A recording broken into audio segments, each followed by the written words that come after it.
Hello. We spoke a few weeks ago about the mass murder of the leadership stratum of the Polish nation by the Soviet secret police in the Katyn forest in April 1940. We discussed that genocidal atrocity in the light of the ongoing Jewish campaign to portray Jews as the principal victims of the Second World War and to collect reparations from the rest of the world today. A good deal of interest in that broadcast was expressed by listeners, many of whom had not been acquainted previously with the facts of the Katyn atrocity. Today I'll explore this general subject further. I'll tell you about the fate of the Ukrainian nation at the hands of the Soviet secret police. In 1943, Germany was at war against the Soviet Union. 25 years earlier, at the end of the First World War, when communist revolutionaries were attempting to take over Germany, Adolf Hitler had sworn to devote his life to fighting communism. He was only a corporal at the time, recuperating from his war wounds in a military hospital. But 15 years later, in 1933, he became Chancellor of Germany. And in 1941, his army invaded the Soviet Union with the aim of destroying Soviet communism. The German army pushed far into the Soviet Empire and liberated all of Ukraine from the communists. In May 1943, units of the German army were stationed in the Ukrainian city of Vinnytsia, a community of 100,000 persons in a primarily agricultural district.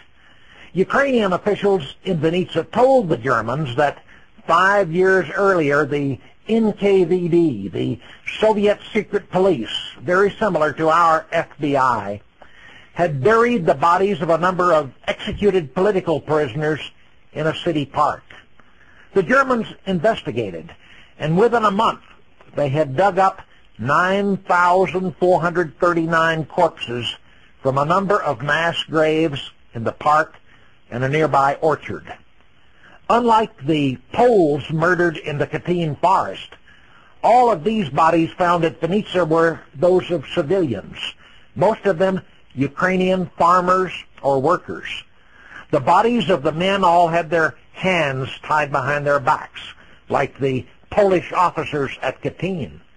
Although the men's bodies were clothed, the bodies of a number of young women were naked.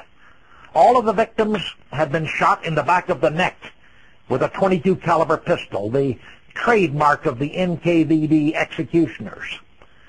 The Germans called in an international team of forensic pathologists to examine the bodies and the mass graves.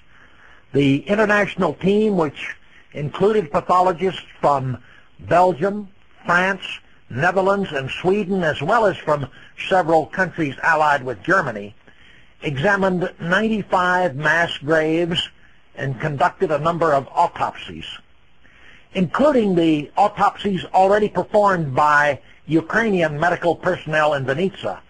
1,670 of the corpses were examined in detail.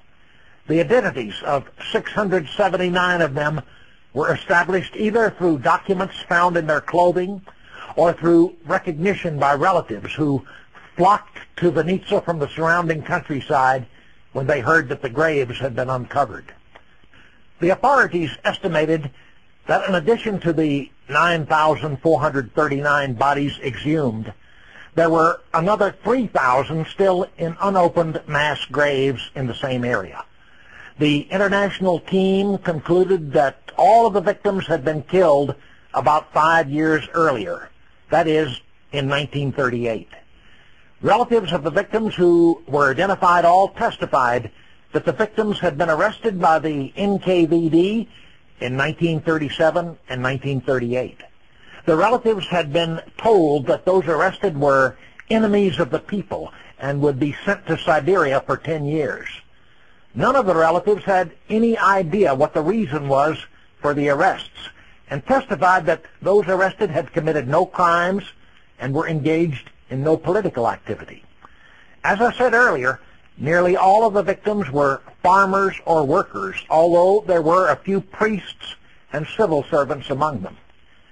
By interviewing a large number of people who had some knowledge of what had happened in Vinnitsa and the surrounding region in 1938, the Germans were able to piece together the following picture. In 1937 and 1938, gangs of the NKVD's jackbooted thugs roamed the villages and towns of Ukraine, arresting people in a pattern that seemed almost random to observers. One victim's wife reported that as the NKVD goons dragged her husband away, they said only, "Hey, you dog, you've lived too long." Other observers thought they saw a pattern. A Ukrainian who was renting a part of his house to a Jewish lawyer refused to sell the whole house to the Jew when he offered to buy it at an unreasonably low price. A few weeks later, the Ukrainian homeowner was arrested by the NKVD.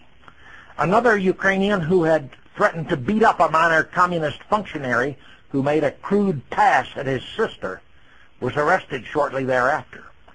It seemed that many of the arrests were the settling of personal scores, and that anyone who had crossed a Jew was especially likely to be arrested. All of this was nothing new for Ukrainians. They had borne the brunt of the communization of the Soviet Union for nearly 2 decades.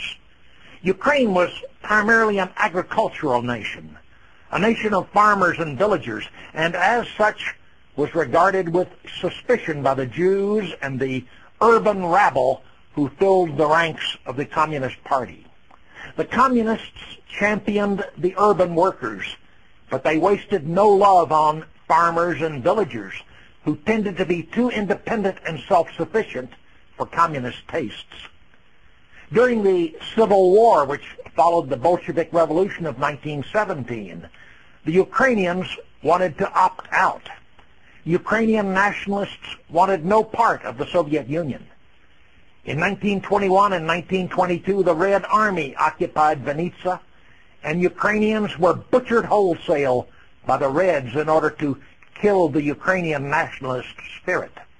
The craving for Ukrainian independence nevertheless kept flaring up, and further massacres followed, notably in 1928.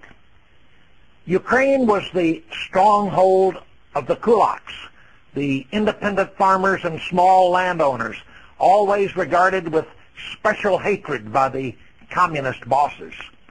Stalin gave the job of exterminating the kulaks to his right-hand man in the Kremlin, Lazar Moiseyevich Kaganovich, known later as the Butcher of Ukraine. Kaganovich, the most powerful Jew in the Soviet Union, supervised the collectivization of Ukrainian farms beginning in 1929. To break the spirit of the kulaks, Ukraine was subjected to an artificial famine. The NKVD and Red Army troops went from farm to farm, confiscating crops and livestock. The farmers were told that the food was needed for the workers in the cities. None was left for the farmers. And in 1933 and 1934, 7 million Ukrainians died of starvation, while Kaganovich watched and gloated from the Kremlin. Perhaps in 1937 and 1938, the bosses in the Kremlin simply thought that it was time to apply the lash to the Ukrainians again. In any event, the NKVD was given the task this time.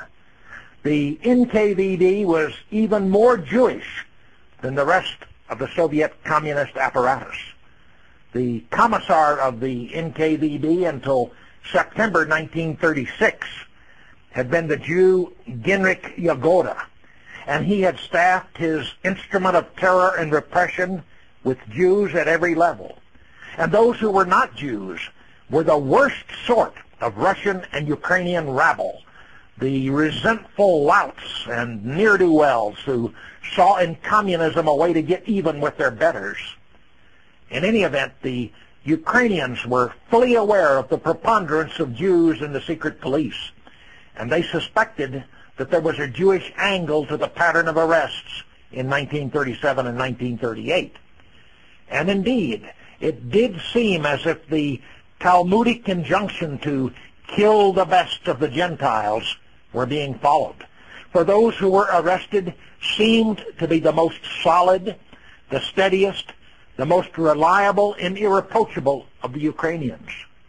30,000 were arrested in the Vinnytsia region alone, and most of these eventually were sent to the NKVD prison in the city of Vinnytsia. This prison had a normal capacity of 2,000 prisoners, but during 1937 and 1938, it was packed most of the time with more than 18,000 prisoners. Throughout much of 1938, a few dozen prisoners were taken from the prison each night and driven to a nearby NKVD motor pool area. There, their hands were tied behind their backs, and they were led, one at a time, a few hundred feet to a concrete slab in front of a garage. The slab was used for washing vehicles, and it had a drain at one side with an iron grating over it.